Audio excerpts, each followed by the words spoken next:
नमस्कार दोस्तों, मैं अभय प्रताप सिंह एक बार फिर से स्वागत करता हूं आपके अपने एजुकेशन प्लेटफॉर्म यूनिमार्क क्लासेस में। अपनी इम्पोर्टेंट क्वेश्चन सीरीज़ के अंदर हम लोग आज MPS 003 first year MA political science का एक सब्जेक्ट लेकर के आए हैं, जिसे आप लोग स्क्रीन पर देख सकते हैं। इंडिया डेमोक्रेसी एंड डेवलपमेंट भी कहा जाता है। सबसे पहली बात तो यह है कि इसके सारे जो इम्पोर्टेंट टॉपिक्स है उसके बारे में ऑलरेडी 2 वीडियोज़ अपलोडेड है हमारे पास हमारे चैनल के ऊपर, तो उनका लिंक डिस्क्रिप्शन बॉक्स में चलो दे दिया जाएगा। आप जाके पहले वो दोनों वीडियोस देख लीजिए, उससे क्या होता है आपको बहुत बड़ी पिक्चर क्लियर हो जाएगी। तो 2 वीडियोस वो प्लस में 1 वीडियो ये, 3 वीडियो और हमारे जो इंपॉर्टेंट नोट्स दिए हुए हैं आप एक बार उनको गो थ्रू कर लीजिए।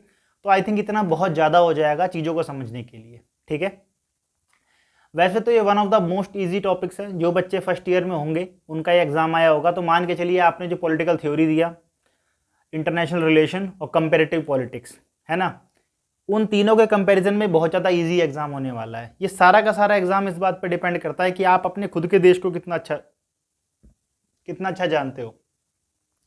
हमारे इतिहास से लेके वर्तमान से लेके तमाम परिस्थितियां जो इस देश ने देखी, उससे आप कितनी जानकारी या कितना अवेयर हो अपने देश के बारे में। ठीक है, तो थोड़ी बहुत बातें हैं, मैं शुरू से आपसे बारे में बात करता हूँ। देखो, जैसा कि नाम है इंडिया और डेमोक्रेसी और डेवलपमेंट, तो सबसे पहले डेमोक्रेसी और डेवलपमेंट की बात कर लेते हैं। हम सबको पता है भाई 1947 15 अगस्त, ये इस दिन भारत आज़ाद हुआ था। भारत आज़ाद तो हो गया था, अंग्रेज तो चले गए थे, लेकिन अब असली चुनौती थी। ठीक है, जब तक अंग्रेज हिंदुस्तान में थे तब तक हिंदुस्तान के सामने केवल एक चैलेंज था, वो था अंग्रेजों को भगाना। लेकिन जैसे अंग्रेज हिंदुस्तान से गए, इंडिया के सामने अचानक से 100 चैलेंज खड़े हो गए। ठीक है, सबसे पहला चैलेंज खड़ा क्या हुआ, सबसे पहली चुनौती, आज़ाद एग्जाम में ऐसा क्वेश्चन आ जाए कि भारत के समक्ष कौन कौन सी चुनौतियां खड़ी हो गई आज़ादी के पश्चात, तो पहली चुनौती हो गई एकता, यूनिटी। ठीक है, यानी कि एकता लाना, जो चैलेंजेस लेकिन जो हमको मिले, चैलेंज मैं लिख देता हूं यहां पर, कौन कौन सी चुनौतियां हमको मिली। सबसे पहले तो मिली यूनिटी। इतना बड़ा देश, इतना प्लूरलिस्टिक देश, इतने बहुलवादी, तरह तरह की विचारधाराएं, तरह तरह की भाषाएं, बोली, रंग वाले देश को इकट्ठा कैसे किया जाए, जिसको हम भारत देश बोलते तो हैं लेकिन शब्दों से उसे वास्तविकता में कैसे लाया जाए, सबसे बड़ा चैलेंज क्रिएट हो गया। ठीक है, और क्योंकि उसी टाइम बंटवारा भी हुआ था हिंदुस्तान पाकिस्तान का, तो हिंदुस्तान में थोड़ा माहौल भी इस प्रकार का बन रखा था कि भाई समाज बटा हुआ था, तो इस बटे हुए समाज को इकट्ठा करना सबसे बड़ा चैलेंज क्रिएट हो गया था। दूसरा है असमानता, इनइक्वालिटी। इनइक्वालिटी दोनों तरह की, सोशल इनइक्वालिटी की भी बात की जा रही है यहां पर इकोनॉमिकल इनइक्वालिटी की भी बात की जा रही है। ठीक है, तो यहां पर असमानता थी, कुछ लोग बहुत अमीर थे तो कुछ लोग बहुत गरीब थे, और कुछ लोग किसी अपर कास्ट से आ रहे हैं, कुछ लोग सामाजिक रूप से बहुत ज्यादा पिछड़े हुए हैं। ठीक है, तो कैसे समाज में, देखो होता क्या है, जिस समाज में बराबरी नहीं होती वो कभी भी समाज स्थायी नहीं रह सकता, वहां पे संघर्ष होता रहेगा हमेशा। जो व्यक्ति नीचे होता है और अगर कोई व्यक्ति ऊपर होगा तो उसमें क्या होगा, हमेशा ऊपर वाला व्यक्ति नीचे वाले व्यक्ति पे अत्याचार करेगा, और जब अत्याचार करेगा तो नीचे वाला एक टाइम ऐसा आएगा जब क्या करेगा, विद्रोह कर देगा, क्रांति कर देगा। और क्रांति करेगा तो क्या होता है, इसका कुछ ना कुछ संघर्षशील परिणाम निकलता है, खतरनाक परिणाम निकल जाते हैं। तो ये प्रॉब्लम इंडिया के सामने भी था। अगर इंडिया का आप शुरू को देखोगे तो बहुत दंगे फसाद वगैरह बहुत ज्यादा चीजें हुई थी। ठीक है, उसके बाद सबसे बड़ी प्रॉब्लम आइडेंटिटी जनरेट हो रही थी, पहचान। यहां पहचान का मतलब कई तरह से है, जेंडर के बेस पे आइडेंटिटी, कास्ट के बेस पे आइडेंटिटी, धर्म के आधार पर पहचान। हर व्यक्ति अपनी पहचान को बचाना चाहता था। ठीक है, देश में इतनी तरह के लोग थे भाई, और ये आइडेंटिटी कैसे बचती है, रिप्रेजेंटेशन से बचती है। ठीक है, तो सरकारें, ऐसा ना हो भाई कोई सरकार बने, मंत्रिमंडल में आपने किसी मान लो कि जाट कम्युनिटी के किसी पर्सन को, या गुर्जर कम्युनिटी के किसी पर्सन को, या फिर बिहार की किसी कम्युनिटी के किसी पर्सन को आपने मंत्रिमंडल में जगह नहीं दी, तो वो वाला समाज जो है उसे लगता था कि लाइक हमारे समाज को रिप्रेजेंटेशन नहीं मिला, हमें प्रतिनिधित्व नहीं मिल पा रहा। ठीक है, तो समाज में एक अलगाव का मैसेज जा सकता था। तो ये भी एक चैलेंजेस थे। तो इन तमाम चैलेंजेस जब भारत के सामने खड़े थे, समक्ष खड़े थे, और एक सबसे बड़ा चैलेंज डेमोक्रेसी। भारत के जितने भी स्वतंत्रता आंदोलन के सेनानी थे, फ्रीडम फाइटर्स थे, उन सब ने इस बात को इंश्योर किया कि भारत जब आजाद होगा तो एक लोकतांत्रिक देश बनेगा और एक मिसाल बनेगा विश्व के लिए। लेकिन ये सबसे बड़ी चुनौती साबित हो गई भारत के लिए। अब एक देश जहां पर शिक्षा नहीं है, असमानता बहुत ज्यादा है, इतनी बड़ी आबादी, इतना बड़ा भूभाग है, सबको लोकतंत्र की व्यवस्था समझाना। आज भी हिंदुस्तान में मतलब आप यकीन नहीं मानोगे, आज भी हिंदुस्तान में लोग लोकतंत्र का मतलब समझ नहीं पाते। वोट लोगों के लिए मजाक है, ठीक है। अवेयरनेस की बहुत ज्यादा कमी है। अब गाँव में जाओगे तो बहुत ज्यादा पिछड़े समाज से आने वाले लोग हैं, तो वो पार्टी का नाम नहीं ले पाते, बोलते हैं भैया पंजा, फूल, साइकिल, हाथी, ऐसे करके सिंबल से नाम, वो सिंबल से बुलाएंगे सीधा वो, ठीक है भाई हम तो इसको वोट दे करके आ गए, ऐसा हिसाब किताब है। तो आज भी जब तक लोग पार्टी को नहीं जानेंगे, उनकी नीतियों को नहीं जानेंगे, हम कैसे एक अवेयर वोटर जनरेट कर सकते हैं। तो आज भी वो समस्या है। तो देश जब आजाद हुआ तब तो बहुत बड़ी समस्या थी ये पूरी की पूरी।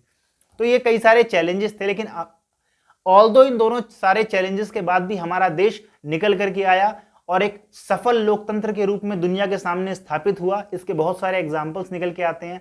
भारत एक सफल लोकतंत्र है। अगर मैं आपसे कहूं तो भारत को एक सफल लोकतंत्र बनाने के कितने जो पॉइंट हो सकते हैं आप मुझे बता सकते हो। देखिए, सफल लोकतंत्र, हमने पहली बात तो एक निष्पक्ष चुनाव आयोग की स्थापना की। निष्पक्ष चुनाव आयोग की स्थापना की। ये आप मान के चलिए कि हमारे साथ या हमारे बाद आजाद हुए बहुत सारे देश हैं, लेकिन आज तक उनके यहां निष्पक्ष चुनाव आयोग नहीं बन पाया है, ठीक है। दूसरी बात, हमने एक लिखित संविधान बना करके उसे लागू किया, ठीक है। और 17-18 सफल लोकसभा इलेक्शन हमारे यहाँ पे हुए। हमारे यहाँ पर जब भी आज तक कभी तख्ता पलट नहीं हो पाया, कभी तानाशाही नहीं आ पाई है, ठीक है। तो लोकतंत्र, इससे पता लगता है लोकतंत्र स्वीकार्य हुआ। हमारे देश की जनता की रगों में लोकतंत्र चला गया, हमारे व्यवहार में लोकतंत्र आ गया, ठीक है। तो एक सफल लोकतंत्र के रूप में भारत ने अपने आप को स्थापित किया। तो मैं थोड़ी सी आपको एक जर्नी दिखाता हूं कि इंडिया की जर्नी कैसे शुरू हुई और कहां तक चलती चलती आज कहां पे पहुंच गई है। थोड़ा इसको डिलीट कर देता हूं एक बार।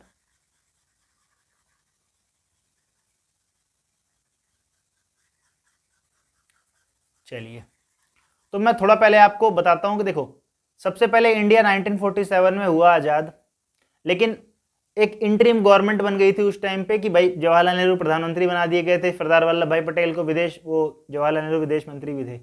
सरदार वल्लभ भाई पटेल को इसमें बनाया दिया गया था बेसिकली उप प्रधानमंत्री, साथ ही साथ में वो देश के गृह मंत्री भी थे। हमारे देश में इलेक्शन पहली बार हुआ 1951 में, पहला इलेक्शन हमारे देश में हुआ, ठीक है।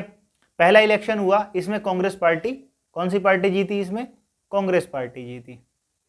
सेंटर में भी जीत गई और मैक्सिमम स्टेट्स में भी जीत गई, ठीक है। और लगभग आप कह सकते हो कि 1960s तक का जो दौर था, आजादी से लेके समझ लो कि आप कह सकते हो कि 77 मान के चलो आप, इनफैक्ट 77, 51 से लेके 77 तक इंडिया में वैसे मल्टी पार्टी थी, बहुत सारी पार्टी थी, लेकिन एक पार्टी का डोमिनेशन था, प्रभुत्व था। 1951 से लेकर के 1977 था, वो थी कांग्रेस। तो उसके बाद क्या हुआ, धीरे धीरे कांग्रेस का पतन होने लग गया। अब पूरे देश में कांग्रेस है, तो पूरे देश में कोई पार्टी जीतने लग जाती तो क्या होता है, उसके जो नेता होते हैं वो पब्लिक को बिल्कुल टेकन फॉर ग्रांटेड लेने लग जाते हैं, ठीक है। तो जनता और नेताओं का पक्ष टूट गया और धीरे धीरे जब देश आजाद हो गया तो पहले तो लोग कांग्रेस को ये बोल के वोट देते थे कि भाई देश आजाद कराने में इनकी बहुत भूमिका है, तो किसी के दादा परदादा कांग्रेस को वोट दे रहे हैं। लेकिन जब एक नई जनरेशन निकल के आती है तो नई जनरेशन की नई डिमांड्स होती हैं, ठीक है। अब नई जनरेशन डिमांड करने लग गए, ठीक है, क्षेत्रीय मुद्दे निकल के आने लग गए कि भाई बिहार इतना पिछड़ा क्यों है, तो गुजरात इतना विकसित क्यों है, तो मुंबई इतना आगे क्यों है, तो हमारे देश में IT हब क्यों नहीं है, तो किसान कहीं पे पिछड़े हैं, युवा कहीं पर कुछ हैं। तो हर समाज की अपनी अपनी मांग निकल के आने लग गई। इसलिए धीरे धीरे 1977 के बाद क्या हुआ, छोटे छोटे रीजनल पार्टीज बन के आने लग गई, ठीक है। जैसे कि आप देखोगे 1925 में पंजाब में अकाली दल बन चुका था, शिवसेना बन चुकी थी महाराष्ट्र के अंदर। तो ऐसे छोटी छोटी ना पार्टीज हर जगह बनने लग गई धीरे धीरे। और 77 के बाद में कांग्रेस का दौर जो था काफी कम होने लग गया, ठीक। उस 74 के बाद आप देखोगे कि 1989 से लेकर के 89 से लेकर के 2014 तक भारत में कोलिशन गवर्नमेंट यानी कि गठबंधन सरकारों का दौर चला। यानी कोई भी प्रधानमंत्री ऐसा नहीं था जिसको अपने दम पे मेजोरिटी मिल सकी हो। ठीक है, कांग्रेस वाले तो बिल्कुल यहां मेजोरिटी लेके बैठे रहे 1977 तक तो, लेकिन 1977 के बाद आप कह सकते हो 1989 से, उसके बाद भी कांग्रेस और जनता दल की कुछ कुछ सरकारें रही, लेकिन 1989 से ऐसा हो गया किसी भी प्रधानमंत्री को पूर्ण बहुमत ही नहीं मिल पा रहा था। ठीक है, किसी को कुछ सीट मिल गई तो बाकी लोगों सपोर्ट कर रहे हैं, कुछ दिन बाद वो हट गया। फिर आप यकीन नहीं मानो 1990 से लेकर के 1990 हाँ 1990 से लेकर के सन 2000 में आ जाओ, ये जो 10 साल का टेन्योर है ना, इस 10 साल में आपको 6-7 प्रधानमंत्री मिल गए होंगे। ठीक है, 3 बार तो अटल बिहारी वाजपेयी जी ने प्रधानमंत्री की शपथ ले ली। ठीक, तो कोलिशन गवर्नमेंट मतलब गठबंधन सरकार, हालांकि कहा जाता है 2014 में नरेंद्र मोदी आ गए, तो 2014 में जब नरेंद्र मोदी आ गए तो 2014 से लेकर के आप मान के चलो कि 2024 तक, 2014 से लेकर 2024 तक इसमें बीजेपी का डोमिनेंस रहा। ऑल्दो बीजेपी ये कहती है कि हाँ भाई गठबंधन सरकार है, एनडीए की सरकार है, लेकिन आप देखो कि उनके स्लोगन से भी दिखेगा कि अब की बार भाजपा सरकार, अब की बार मोदी सरकार, लाइक इस तरह से। तो 2014 से लेकर 2024 तक दोबारा बीजेपी का डोमिनेंस रहा, बहुत सारे स्टेट जीते, बहुत सारे मतलब सेंटर भी हर बार जीती, और 2024 के बाद भी बीजेपी की सरकार है, लेकिन 2024 का जो इलेक्शन आ गया आप कह सकते हो उसमें एनडीए की सरकार बन गई है। ठीक है, और उसके बाद ये तो भारत की मैंने अब तक पॉलिटिकल जर्नी बताई कि पॉलिटिकल जर्नी क्या रही, कैसे रही, और अलग अलग प्रधानमंत्री के दौर में अलग अलग घटनाएं हुई, क्या क्या कार्य हुए, ये भी मैंने आपको पुराना जो वीडियो है उसको जाके एक बार जरूर देख लेना। बिना उसको देखे आप समझ नहीं पाओगे इंडियन पॉलिटी के बारे में कुछ भी, उसको जाके जरूर देख लेना। ठीक है, और कैसा लगा मुझे बताना। हम डेवलपमेंट अप्रोच के ऊपर आ जाते हैं कि भारत की डेवलपमेंट अप्रोच कैसी रही, विकास के मुद्दे पर जो हमारी सोच थी वो कैसी रही। तो देखो बेसिकली विकास के मुद्दे पर जो हमारी सोच रही वो, अब मैं डेवलपमेंट की बात करने जा रहा हूं भाई। देखो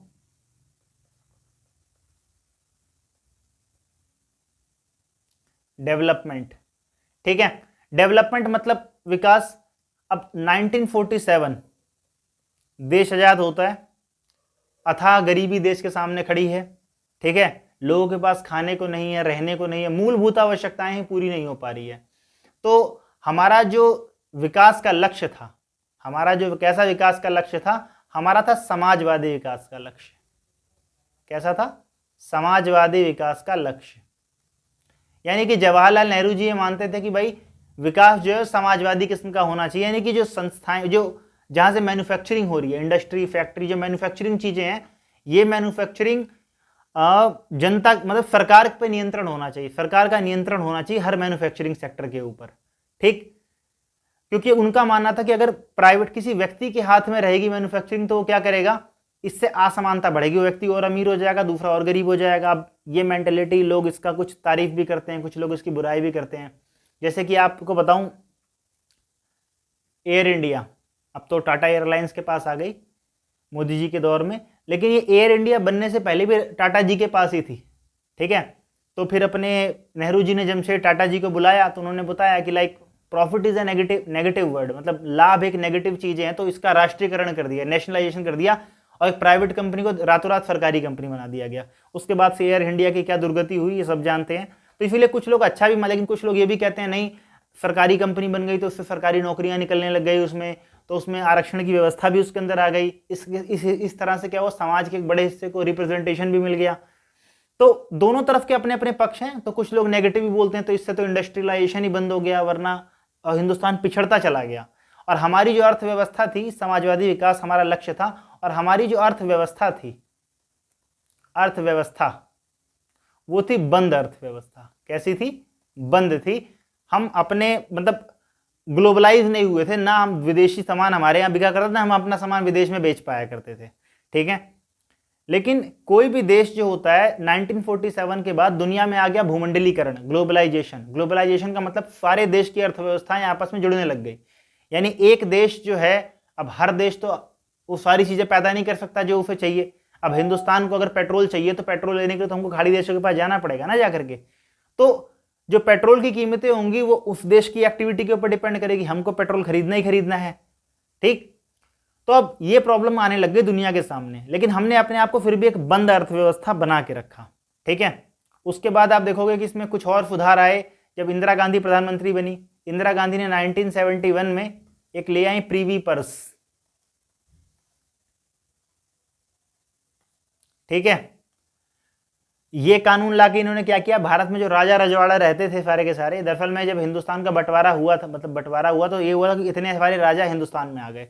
तो जो राजा हिंदुस्तान में आए थे वो क्या करते थे, भारत सरकार से कुछ पैसा लिया करते थे। भैया हम तुम्हारे पास आए, देखो भारत बनाया, हमारे हेल्प किया हमने, तो हमको कुछ पैसा चाहिए। तो इंदिरा गांधी ने बाद में कह दिया भाई कोई राजा वाजा नहीं है, कोई अब किसी को कुछ नहीं मिलेगा, आप रह चुके भारत में बहुत लंबा, आप भारत के हिस्से हो। तो इस तरह से इन्होंने क्या किया, इंदिरा गांधी जी ने सब राजाओं का राज खत्म कर दिया। उसके बाद इन्होंने बैंकों का राष्ट्रीयकरण कर दिया, बैंकों का राष्ट्रीयकरण। वही जो जवाहरलाल नेहरू जी ने टाटा एयरलाइंस को एयर इंडिया बना दिया था, तो इन्होंने बैंकों को नेशनलाइज कर दिया, सारे के सारे बैंक सरकारी हो गए, सरकार के कंट्रोल में आ गए, कि पैसा किसी प्राइवेट कंपनी के पास नहीं रहेगा, सरकार के कंट्रोल में रहेगा। ऐसा इंदिरा गांधी जी ने कर दिया। उसके बाद जब राजीव गांधी प्रधानमंत्री बने, राजीव गांधी जी ने क्या किया, प्रधानमंत्री बनने के बाद इंडिया को थोड़ा सा मॉडर्नाइज बनाने का प्रयास किया। थोड़ा सा मॉडर्नाइज बनाने का जब प्रयास किया, तो मॉडर्नाइज बनाने के इस प्रयास में क्या हुआ कि भारत की अर्थव्यवस्था, क्योंकि आदत नहीं थी अब तक ऐसी, तो अर्थव्यवस्था के ऊपर बोझ पड़ने लग गया। बोझ पड़ते पड़ते एक टाइम ऐसा आया 1991, इंडिया के सामने अर्थव्यवस्था का क्राइसिस खड़ा हो गया। 1991, देखो ये बड़ा इंपॉर्टेंट दौर है। 1991 की अगर मैं बात करूं, 1991 भारत के सामने क्या हुआ कि बहुत बड़ा संकट पैदा हो गया हमारे सामने। ठीक है, दो चीजें चैलेंजिंग क्रिएट, देखो हमारे देश में पेट्रोलियम यानी कच्चे तेल की मांग लगातार बढ़ती जा रही थी, एनर्जी रिक्वायरमेंट भारत की बहुत ज्यादा हो रही थी। 1990 में क्या हुआ था, खाड़ी में युद्ध चल रहा था, गल्फ वॉर चल रही थी। गल्फ वॉर के चक्कर में कच्चे तेल की कीमत बहुत आसमान में चली गई, और इतना पैसा हिंदुस्तान के पास अब था नहीं। तो मजबूरन भारत को अपनी अर्थव्यवस्था खोलनी पड़ी और हमें एलपीजी सिस्टम लाना पड़ा। एलपीजी सिस्टम लाना पड़ा। एलपीजी कोई सिलेंडर नहीं है, एलपीजी का मतलब होता है लिबरलाइजेशन, प्राइवेटाइजेशन, ग्लोबलाइजेशन। भारत ने पहली बार अपनी अर्थव्यवस्था क्या कर दी, एक खोल दी अपनी, और हम एक खुली हुई अर्थव्यवस्था बन गए।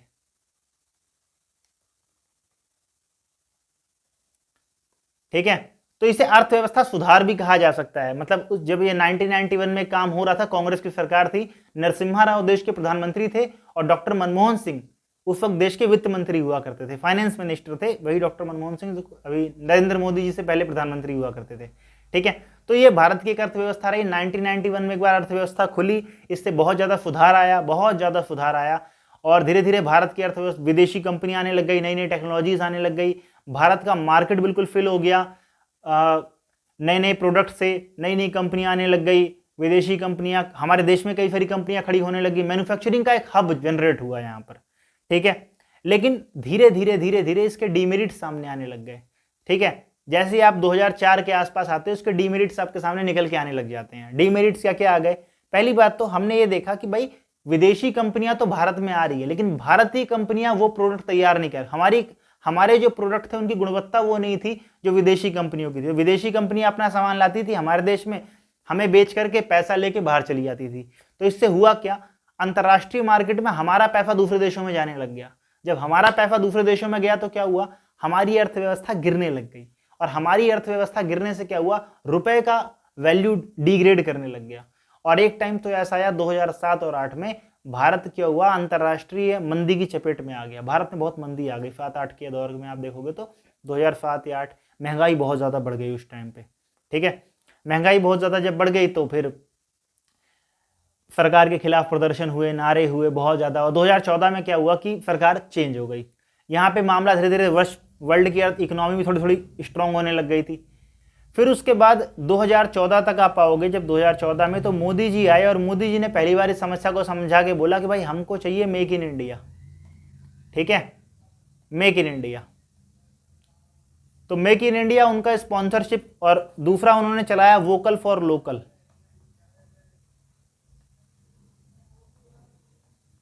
ये पॉलिसी चलाई, तो इंडिया की डेवलपमेंट जो है इस पर चली कि भाई मतलब नरेंद्र मोदी के आने के बाद से देखो क्या हुआ कि बिजनेस के ऊपर फोकस बहुत ज़्यादा होने लग गया। ठीक है, जैसे आपने उनका बयान सुना होगा, उन्होंने कह दिया कि भाई पकौड़े तलना भी एक रोजगार है। तो मतलब आप कुछ लोग इसे पॉजिटिव नेगेटिव दोनों सेंटीमेंट में ले लेते हैं, वो अपनी उनकी मर्जी है, लेकिन वो एक्चुअली में क्या चाहते हैं, वो चाहते हैं कि पर्सन चाहे कुछ भी करे वो अपना स्वरोजगार करना शुरू कर दे, ऐसा उन्होंने करना शुरू किया। और जो कंपनियां भारत में आ रही हैं वो भारत में ही अपना प्रोडक्ट तैयार करें, इसके लिए भी सरकार ने क्या किया, कंपनियों को प्रेशराइज करना शुरू किया। आपको पता होगा नितिन गडकरी और एलन मस्क के बीच में ये प्रॉब्लम आ गई थी। एलन मस्क ने कहा था लाइक वो इंडिया में अपनी कार बेचना चाहते हैं, तो नितिन गडकरी जी ने यही कहा था या तो आप चाइना से उठा के अपनी कंपनी इंडिया में ले आओ और मेक इन इंडिया, इंडिया में बनाओ तब इंडिया में बेचो। लेकिन अगर आप चाहते हो चाइना में बने और इंडिया में बिके तो आपको 100% टैक्स देना पड़ेगा। यानी जो कार 30 लाख रुपए की आप लेकर के आ रहे हो उसके ऊपर 30 लाख टैक्स लग जाएगा, तो मतलब आपको 60 लाख में वो कार बेचनी पड़ेगी। 60 लाख में वो कार बिकेगी नहीं। ठीक है, तो मेन प्रॉब्लम ये आ गया। अब मेक इन इंडिया और वोकल फॉर लोकल, और उसके बाद से आप देख रहे हो कि भारत धीरे धीरे अब हम स्वरोजगार और इन सब की बातें करने लग गए। तो ये डेवलपमेंट का एक इतिहास रहा है भारत का, कैसे कैसे डेवलपमेंट इंडिया में अब तक हुई है। इसके बाद इंडिया के अंदर अगर मैं बात करूं कि इंडिया का सिस्टम किस तरह से काम करता रहा,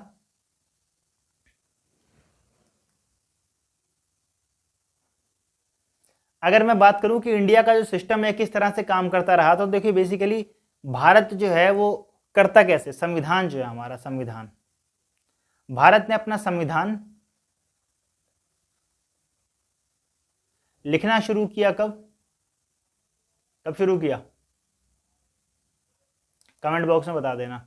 चलो ठीक है, मैं शुरू कब किया आपने बताना है, मैं बता देता हूं 9 दिसंबर को शुरू किया। ठीक, 9 दिसंबर आपको यहाँ पे साल बताना है, ये आपके लिए छोड़ दिया है।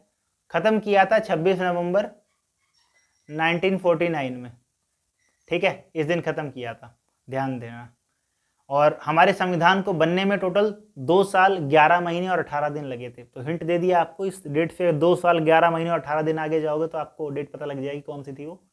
अगर पता हो तो नीचे कमेंट बॉक्स में लिख देना। तो संविधान जब हमारा बना तो इस दिन संविधान बन गया और 1950 में लागू हो गया 26 जनवरी के दिन पे। अब यहां से क्या हुआ, हमारे संविधान के सामने बहुत बड़ा चैलेंज था कि सरकार को कैसे चलाया जाएगा, मतलब देश की व्यवस्था जो है पूरी संविधान पे चलने। संविधान क्या था, संविधान एक ऑर्डर था, रिटन ऑर्डर, कि देश की अर्थव्यवस्था सुचारू रूप से कैसे चलेगी। बहुत सारे चैलेंजेस खड़े थे उसके सामने। मैंने बताया कि बराबरी नहीं थी, ना आर्थिक बराबरी ना सामाजिक बराबरी, समाज में कोई पिछड़ा है, कोई अगड़ा है, कोई अमीर है, कोई गरीब है। ठीक है, किसी के पास बहुत सारे संसाधन है, किसी के पास कुछ भी नहीं है, कोई अशिक्षित है, स्वास्थ्य सेवाएं नहीं है, रोटी कपड़ा और मकान की बड़ी मतलब टेंशन थी यहाँ पर, रोजगार की तो खैर कोई क्या ही बात करेगा।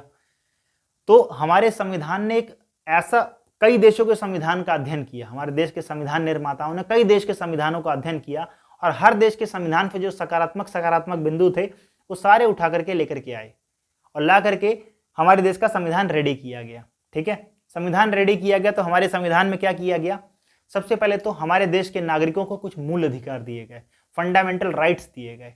ठीक है, फंडामेंटल राइट्स के जरिए फंडामेंटल राइट्स दिए गए किसको, नागरिकों को। ध्यान दो, हमारा संविधान 2 काम करता है। सिटी जो हमारे नागरिक हैं, नागरिकों को 2 चीज देता है, एक तो देता है मूल अधिकार यानी कि फंडामेंटल राइट, और दूसरा देता है उनको कुछ मूल कर्तव्य।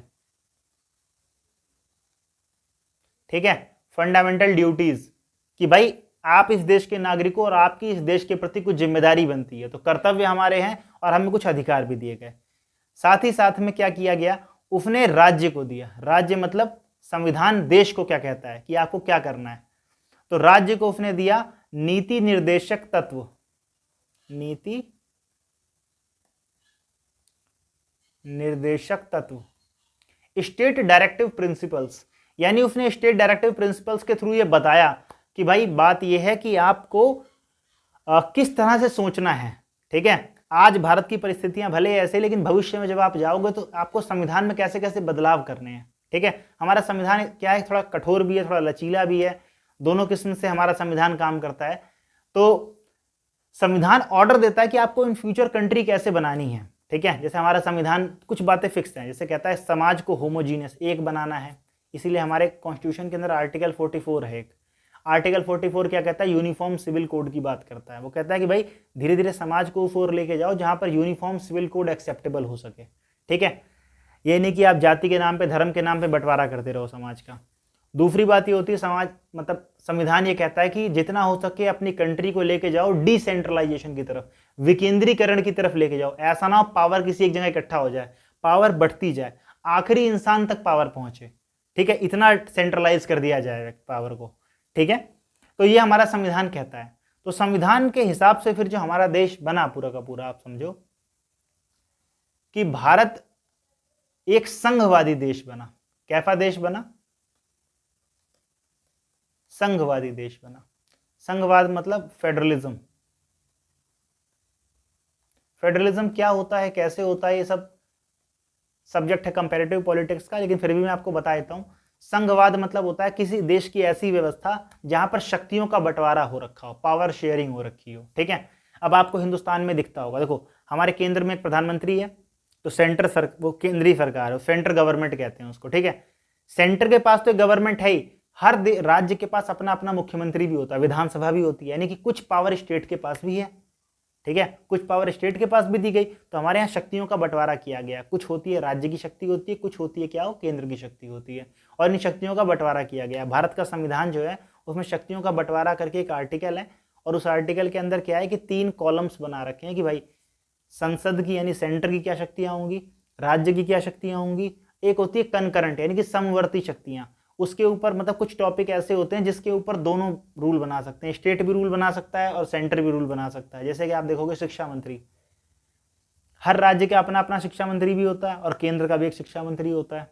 ठीक है, हर राज्य का अपना अपना स्वास्थ्य मंत्री भी होता है, लेकिन केंद्र का भी एक केंद्र का भी एक मंत्री होता है। लेकिन कुछ शक्तियां ऐसी होती हैं जो सेंटर के पास ज्यादा होती है, सेंटर के पास ही होती हैं, स्टेट के पास नहीं होती। जैसे कि आप देखोगे सेंटर में रेलवे मिनिस्टर होता है, लेकिन स्टेट में रेलवे मिनिस्टर नहीं होते। रेलवे चाहे हर स्टेट से जा रही है, लेकिन रेलवे मिनिस्टर सिर्फ एक ही होगा देश का, विदेश मंत्री सिर्फ एक ही होगा देश का। ठीक है, ऐसे ही लॉ एंड ऑर्डर जो होता है वो स्टेट का मैटर हो जाता है। समझ में आ गई बात? लॉ एंड ऑर्डर में प्रधानमंत्री कुछ नहीं कर सकता। ठीक है, तो ये संघवाद के लक्षण है। अब देखो संघवाद के लक्षण क्या होते हैं, एग्जाम में कोई क्वेश्चन पूछ ले भारत संघवाद का लक्षण है भारत के अंदर, तो भाई क्या क्या लक्षण दिखते हैं? तो आपको पहला लक्षण दिखेगा पावर शेयरिंग। ठीक है, यानी शक्तियों का बंटवारा है इस यहाँ पर। दूसरा यहाँ पर क्या है, लिखित संविधान है भारत के पास, लिखित संविधान है। निष्पक्ष न्यायपालिका है।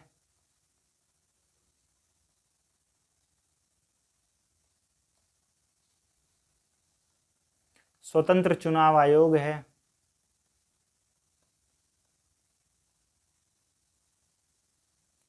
ठीक है, ये कुछ ऐसे लक्षण है जो कि क्या है कि फेडरलिज्म प्रूव करते हैं कि हाँ भाई फेडरलिज्म है, हिंदुस्तान के अंदर फेडरलिज्म है, संघवाद यहां पर है। ठीक है, उसके बाद आती है बात अपने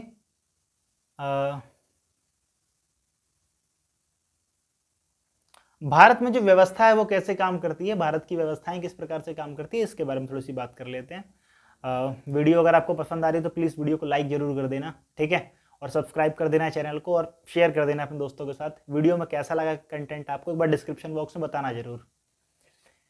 अब हमको पता है कि भारत जो है वो कैसा है, एक संसदीय देश है। हमारे यहाँ पर पार्लियामेंट्री डेमोक्रेसी है।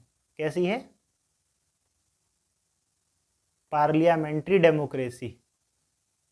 डेमोक्रेसी क्योंकि हमारे जो संविधान है, हमारे संविधान के ऊपर कहीं ना कहीं अंग्रेजों की छाप है। हम अंग्रेजों के गुलाम थे ना, तो अंग्रेजों के यहाँ पार्लियामेंट्री डेमोक्रेसी ही थी। दुनिया में जहां जहां संसदीय लोकतंत्र होता है आप समझ लो कभी ना कभी वो अंग्रेजों के गुलाम रहे होंगे, पक्की बात है। तो पार्लियामेंट्री डेमोक्रेसी है।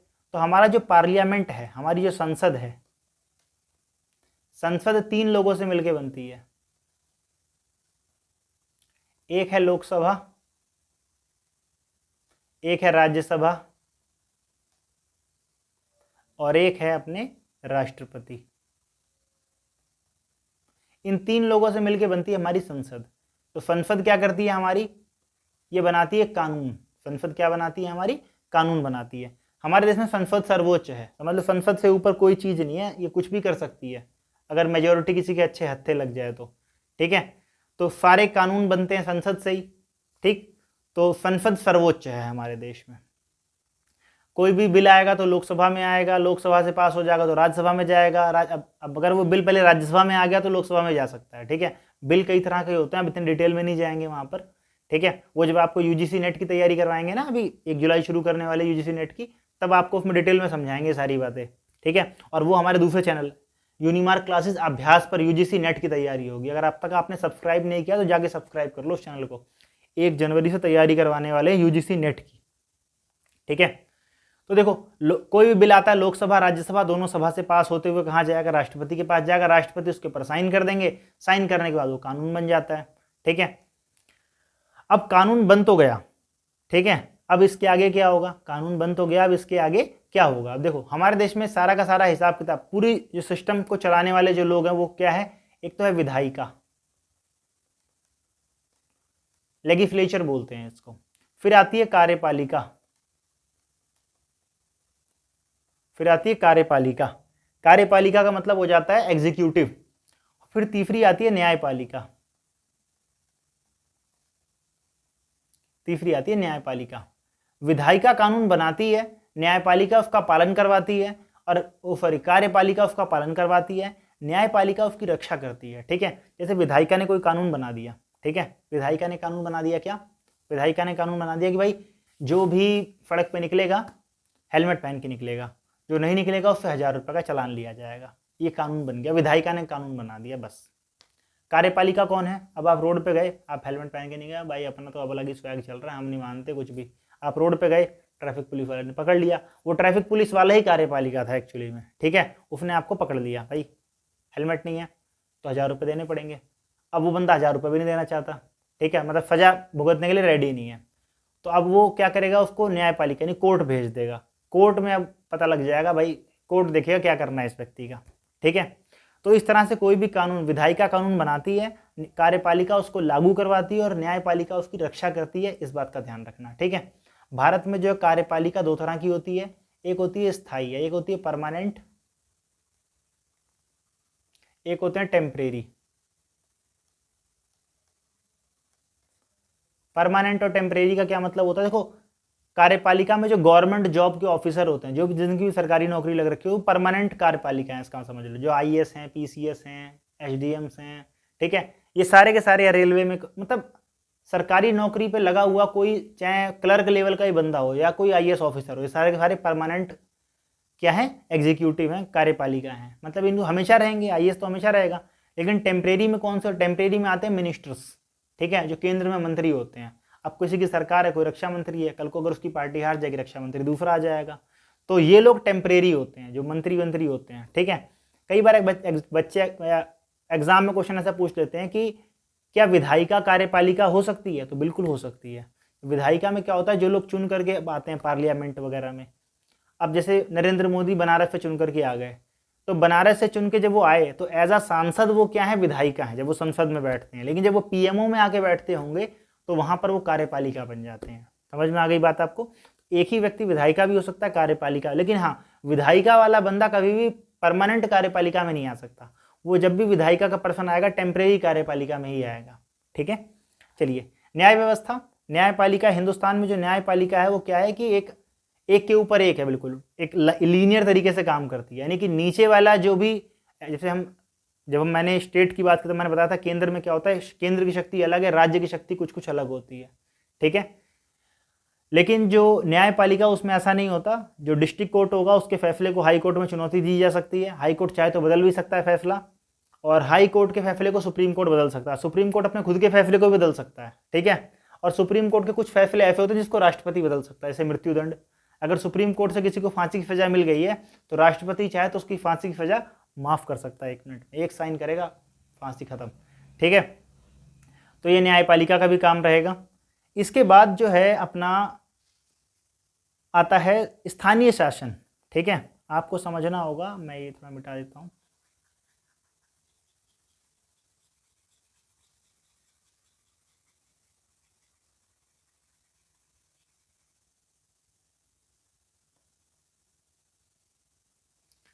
स्थानीय शासन या स्वशासन, लोकल गवर्नमेंट कहा जाता है इसको,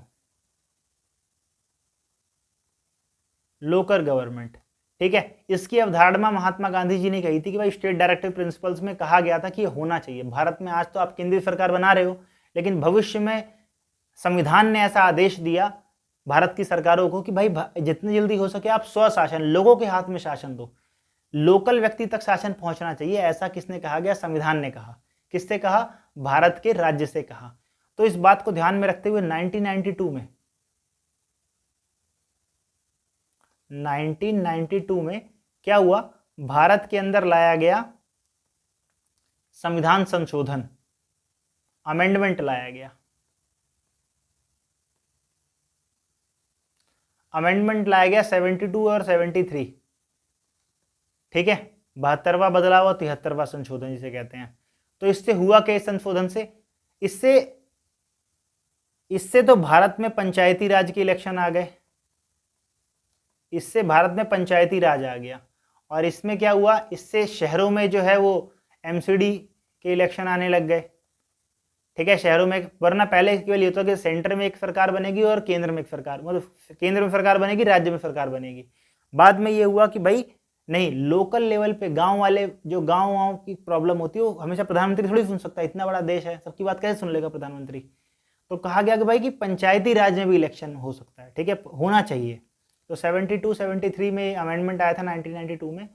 शुरुआत तो उसकी अंग्रेजों के दौर में हो गई थी। एक अंग्रेज थे, रिपन नाम है उनका, किताबों में लॉर्ड रिपन लिखा होता है, लेकिन मैं आमतौर पे मेरा मानना अंग्रेजों को लॉर्ड वॉर्ड बोलना है, अंग्रेजों की फितरत होनी चाहिए, हमारी नहीं होनी चाहिए, रिपन बोलते हैं उनको।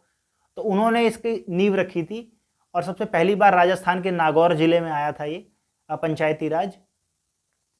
तो 72-73 के बाद तो इसे कानूनी मान्यता मिल गई थी और पूरे देश में लागू हो गया था। तो अब तो पूरे देश में चलता है हिसाब किताब इसका, ठीक है। इसका मकसद क्या था? इसका मकसद था कि एक तो पावर का डिसेंट्रलाइजेशन हो सके, शक्तियां बिल्कुल आखिरी तक पहुंच सके। दूसरा था लोकतंत्र में लोगों की आस्था बढ़ सके, लोग डेमोक्रेसी में भरोसा कर सके। लोगों को डेमोक्रेसी पे तभी भरोसा होगा ना जब आप शक्तियां उनके हाथ में दोगे, भैया लोकतंत्र है, तुम भी मालिक हो अपने, ठीक है।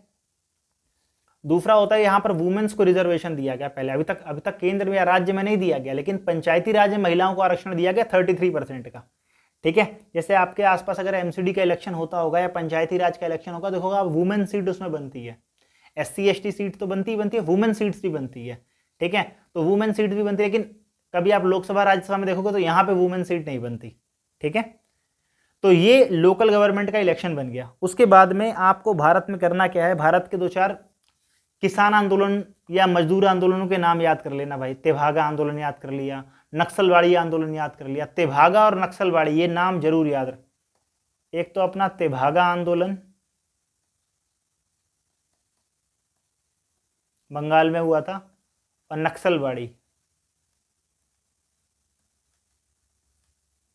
नक्सलवाड़ी आंदोलन, ये दोनों आंदोलन, ये मजदूरों का आंदोलन था और तेभागा आंदोलन किसानों का आंदोलन था। इन दोनों आंदोलनों के बारे में डिटेल में पढ़ लेना, एग्जाम में बहुत ज़्यादा काम आ सकते हैं आपके, ठीक है। उसके बाद भारत में प्रॉब्लम आता है भाई, इंडिया में जो मेन उसके बाद टेंशन आता है वो आता है रिप्रेजेंटेशन का, प्रतिनिधित्व की समस्या आ जाती है, ठीक है। सबसे पहले बात आती है पॉलिटिकल पार्टी की। पॉलिटिकल पार्टी यानी कि राजनीतिक दल। राजनीतिक दल क्या होते हैं? राजनीतिक दल का मतलब होता है एक लोगों का ऐसा समूह होता है जिनकी विचारधारा एक समान होती है और उनके लक्ष्य एक समान होते हैं। जब वो लोग मिल करके किसी कॉन्स्टिट्यूशनल यानी संवैधानिक पावर के लिए लड़ाई करते हैं तो उसे कहते हैं पॉलिटिकल पार्टी। जैसे बहुत सारे लोग थे, उनका कुछ एक जैसा मानना था, ठीक है, तो उन्होंने मिलकर पार्टी बना ली। अब वो इलेक्शन फाइट कर रहे हैं ताकि पावर हमारे पास आ सके, तो वो पॉलिटिकल पार्टी हो गई इसका मतलब, ठीक है। तो कई बार बच्चों से सवाल पूछते पॉलिटिकल पार्टी क्या होती है? ऐसे एक होता है इंटरेस्टेड ग्रुप क्या होते हैं? हित समूह, ठीक है। एक पॉलिटिकल पार्टी को राजनीतिक दल एक चीज होती है, राजनीतिक दल एक चीज होती है, हित समूह एक अलग चीज होती है, दबाव समूह एक अलग चीज होती है,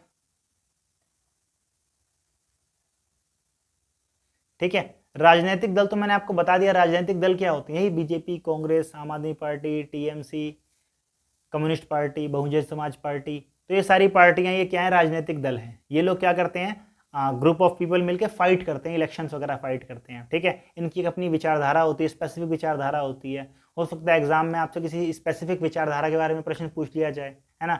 कि भाजपा जो है उसका राजनीतिक दल की क्या पृष्ठभूमि रही है, क्या विचारधारा है उनकी, कांग्रेस की क्या है, कम्युनिस्ट पार्टी की क्या है, सबकी अपनी होती है। एक होते हैं हित समूह। हित समूह मतलब इंटरेस्ट ग्रुप। अब ये इंटरेस्ट ग्रुप, हित समूह क्या करते हैं, ये बेसिकली ये इलेक्शन नहीं करते, डायरेक्ट इलेक्शन नहीं लड़ते, लेकिन इलेक्शन के ऊपर असर डाल सकते हैं पूरा का पूरा। जैसे, और ये पर्टिकुलर किसी एक कम्युनिटी के लिए काम करते हैं। जैसे आप किसान आंदोलन देखो, तो किसानों के ग्रुप जो हैं, तो ये क्या है, इनका मानना है बस किसानों का हित होना चाहिए, ठीक है। दुनिया में चाहे कुछ हो जाए, चाहे सब बर्बाद हो जाए, लेकिन किसानों का हित होना चाहिए। ऐसे ही कुछ छात्र संगठन होते हैं, उनका मानना है छात्रों के लिए भाई ये काम होने चाहिए, चाहे और कोई काम नहीं हो पाए, लेकिन छात्रों वाला ये काम हो जाना चाहिए।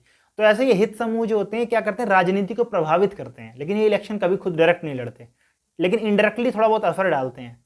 दबाव समूह, दबाव समूह क्या होते हैं, ये सरकार के अंदर डायरेक्ट तो नहीं होते, लेकिन इनडायरेक्टली एक्शन ले रहे होते हैं लगातार, ठीक है। जैसे हर पार्टी का एक थिंक टैंक होता है, भारतीय जनता पार्टी के ऊपर से आरएसएस नाम का एक थिंक टैंक बैठेगा, तो आरएसएस हो सकता है डायरेक्ट सरकार में ना हो, लेकिन एक दबाव डाल सकता है बीजेपी के ऊपर से, भाई ये वाला काम होना चाहिए, ठीक है। तो ये होता है पॉलिटिकल पार्टी और हित समूह और दबाव समूह। पॉलिटिकल पार्टीज क्यों जरूरी, देखो डेमोक्रेसी, सफल डेमोक्रेसी के लिए पॉलिटिकल पार्टी, अगर लोकतंत्र एक शरीर है, लोकतंत्र अगर एक शरीर है, तो समझ लो पॉलिटिकल पार्टी उसका रक्त है, यानी कि खून है, ब्लड है वो उसका। अगर पॉलिटिकल पार्टीज ही नहीं रहेगी तो क्या हो जाएगा, डेमोक्रेसी अपने आप ही खत्म हो जाएगी पूरी की पूरी, ठीक, कोई मतलब ही नहीं रह जाएगा उसका, क्योंकि लोगों को पॉलिटिकल पार्टिसिपेशन मिलती है यहाँ से। जैसे आप देखते होगे भाई इस पॉलिटिकल पार्टी ने इस जाति का बंदे यहाँ खड़ा कर दिया, आप एनालिसिस में सुनते होगे ना कि भाई बिहार के अंदर इस फलाना जाति के इतने नेता खड़े हुए हैं इस पार्टी से, इतने मुसलमानों को टिकट दे दिया है, इतने राजपूतों को टिकट दे दिया है। तो ये क्यों किया जाता है, ताकि हर पार्टी के माध्यम से क्या होता है, लोगों को रिप्रेजेंटेशन मिल जाता है अपना, ठीक है। चलो, उसके बाद आती है भारत के अंदर जाति, धर्म, भाषा और संरचना की राजनीति। तो देखो आपको दो चार ना फैक्ट्स पता होने चाहिए। जैसे अगर मैं जाति की राजनीति की बात करूं तो जाति की राजनीति भारत में आप जानते हो, जाति व्यवस्था बहुत पुरानी है ही। भीमराव अंबेडकर, रामास्वामी नायकर, जिन्हें आप पेरियार भी कहते हो, ठीक है, ये लोग जाति की राजनीति को आगे लेकर के आए थे पूरा का पूरा। लेकिन जो पॉलिटिकल पार्टी में लेकर के आप बहुजन समाज पार्टी समझ लीजिए कि शेड्यूल कास्ट, शेड्यूल ट्राइब्स की एक बहुत इंपॉर्टेंट पार्टी बनी। ऐसे ही आप देखोगे बिहार के अंदर आरजेडी एक ऐसी पार्टी बनी, झारखंड मुक्ति मोर्चा झारखंड के अंदर एक ऐसी पार्टी बनी, जो ये लोग कास्ट पॉलिटिक्स को, आइडेंटिटी पॉलिटिक्स को आगे लेकर के आते हैं, ठीक है। इनका कहना है कि हम इस पर्टिकुलर कास्ट कम्युनिटी की बात करते हैं, भाई हमारा सपना बहुत बड़ा नहीं है, ठीक। कुछ पार्टियां होते हैं रिलीजन की पॉलिटिक्स करते हैं, ठीक है। रिलीजन की बीजेपी हो गई, शिवसेना हो गई, अकाली दल हो गई, ये लोग रिलीजन की पॉलिटिक्स करते हैं, ठीक है। रिलीजन को एज आइडेंटिटी स्टेब्लिश करते हैं। मंडल और कमंडल, ठीक है, ये शब्द अगर आपने कभी सुना हो तो ध्यान से पढ़ के चले जाना, क्योंकि 1989 का दौर ऐसा था जब भारत में रिजर्वेशन, ओबीसी रिजर्वेशन की डिमांड बहुत ज़्यादा बढ़ने लग गई थी। वीपी सिंह ने इसको लागू भी कर दिया था, लेकिन अचानक से जो मंडल की राजनीति चल रही थी, इसको कमंडल की राजनीति ने रिप्लेस कर दिया। क्योंकि उसी टाइम क्या हुआ था, भारत में एक रथ यात्रा चलने लग गई थी। तो रथ यात्रा चली तो 1992 में क्या हुआ कि बाबरी मस्जिद गिरा दी गई, ठीक है। तो धर्म के नाम पे हिंदुस्तान में वैसे ही काफ़ी यहाँ दंगे हुए। फिर 2002 में गुजरात में दंगे हो गए, ठीक है। 2013 के आसपास यूपी में दंगे हो गए थे, मुजफ्फरनगर वगैरह वाले में। तो ये सब चलता रहता है। तो आपको एग्जाम्पल्स है सटीक देने हैं कि हाँ धर्म की राजनीति में क्या चल रहा है और जाति की राजनीति में क्या चल रहा है, ठीक है। उसके बाद आता है आपका मानव विकास। मानव विकास के बारे में ऑलरेडी काफ़ी कुछ पिछले वीडियोस में बताया जा चुका है, नोट्स में दे रखा है ऑलरेडी। और इसके बाद आता है आपका कि भारत में क्षेत्रीय असंतुलन बहुत ज़्यादा है भारत के अंदर। जैसे आपको दिखेगा कुछ हिस्से जो हैं जो आपको वेस्टर्न घाट से लगते हुए दृश्य मिलेंगे।